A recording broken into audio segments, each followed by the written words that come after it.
तुम्हारे बच्चे, तुम्हारी संतति संस्कृति से भरी रहे। बार बार आने का कारण यही है कि तुम हनुमान जी के हो जाओ, हनुमान जी तुम्हारे हो जाए। इसलिए इस चौपाई को आधार बनाया कि तुम हनुमान जी के हो। भगवान भय से नहीं प्रसन्न होता, भगवान प्रभाव से प्रसन्न नहीं होता, भगवान तो भाव से प्रसन्न होता। संत कहते भाव का भूखा हूं मैं, भाव ही एक सार है। भाव से जो मुझको भजे सो भव से बेड़ा पार है। जगन्नाथपुरी का नाम सुना आपने? जगन्नाथपुरी में एक भक्तिनी हुई कर्माबाई। आह, बड़ी प्यारी भक्तिनी भाई, नाम था उसका कर्माबाई। रोज खिचड़ी बनाती, जगन्नाथ जी को भोग लगाती घर पर। आज संत भगवान भी पधारे हैं। अयोध्या से पूज्य महाराज जी का आना हुआ है। पूज्य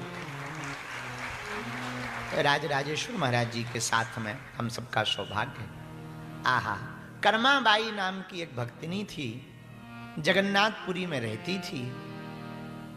भगवान जगन्नाथ जी को वो बड़ा प्यार करती थी, खिचड़ी का भोग लगाती थी। उसकी एक आदत थी, सुबह सुबह जगन्नाथ जी को भूख ना लगाए, कहीं भूखे ना रहें, पट ना खुल जाए, तो बिना नहाए ही खिचड़ी बना देती थी और भोग लगा देती थी।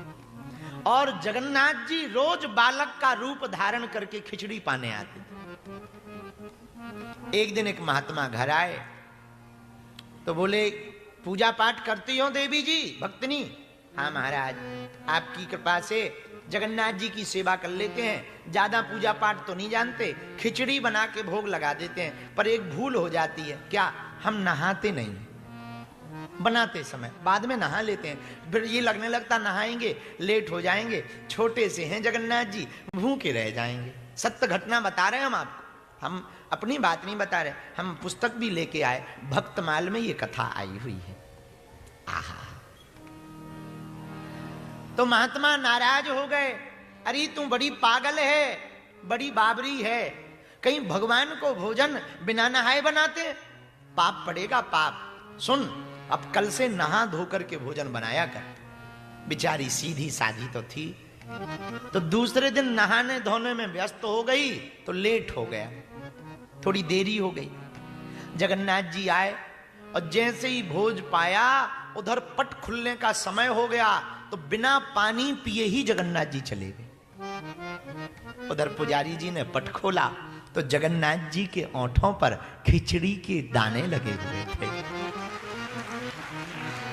तो पुजारी जी ने पूछा, ठाकुर जी, पहले के जमाने में तो ठाकुर जी से अंतरंग बात होती थी, अंतस मन में। अंतस मन में ऐसा, जो भक्त होंगे वो समझेंगे हमारी बात को, कि जवाब भले ही ना मिले, मन में ही प्रश्न उठते हैं और मन में ही उत्तर आते।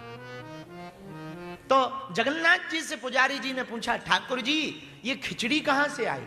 रात को किसी ने पट खोले क्या, या कोई मामला है?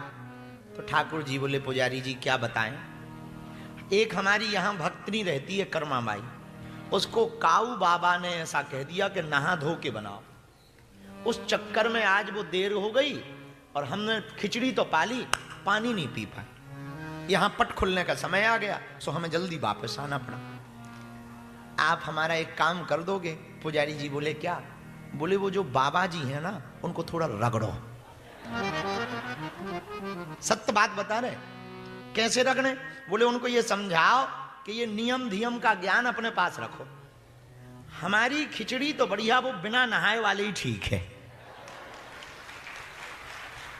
आहा, वो पंडित जी ने महात्मा को खोजा, खोज करके बुलाया, महात्मा से कहा, कल आप किसी कर्माबाई के घर गए थे? बोले, बिल्कुल गए थे। बोले, आपने उनको कोई ज्ञान दिया? बोले, बिल्कुल ज्ञान दिया।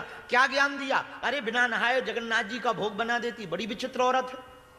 तो बोले, सुनो, अब आज जाके कहे आना कि जैसी बनाती थी वैसे ही बनाए। बोले, क्यों? बोले जगन्नाथ जी की पूरी घटना सुनाई। महात्मा की आंखों से आंसू आ गए कि हम नहा नहा मर गए, फिर भी भगवान भोग ना लगाए, वो बिना नहाए ही खिचड़ी खवा करके गोविंद को पा गए।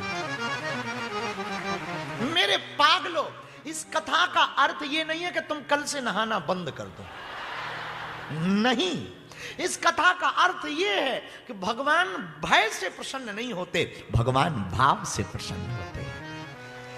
नहाना तो तन का विषय है, और मेरे पागलो तन को नहाना है तो थेम्स रिवर में या फिर किसी बड़ी नदी में या समुद्र में या स्विमिंग पूल में जाओ, पर मन को नहलाना है तो सत्संग में आओ।